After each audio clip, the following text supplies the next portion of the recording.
with a 12 millimeter, I'm going to remove this nut here. It's actually like a stud that screws into the hood, and it holds the strut, the hood strut in place. So just unscrew this.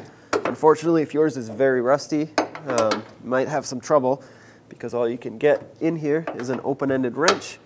So just be careful not to strip it.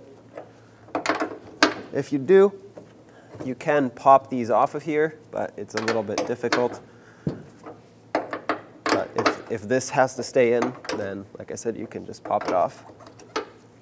So, and keep in mind, as this comes out, once it's out, it will only be held on by the passenger side strut, or driver's side if you're doing the passenger. Whichever one is still in, that's the only thing holding this hood up, and that is not strong enough to hold up the hood. That's why you need both.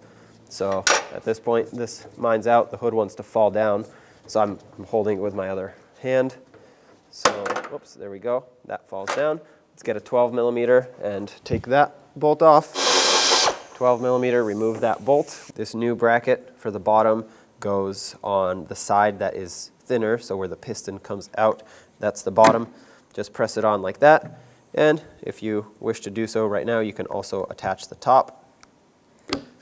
Just press it on. This washer is going to fall off, so I'm going to take it off, but basically it goes right here between the hood and the mounting area. Put this on here, and let's start on this 12 millimeter bolt that holds it on.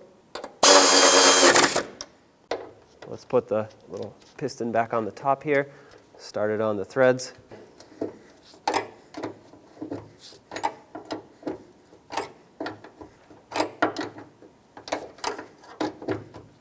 Okay, nice and snug. Now do the same thing to the other side.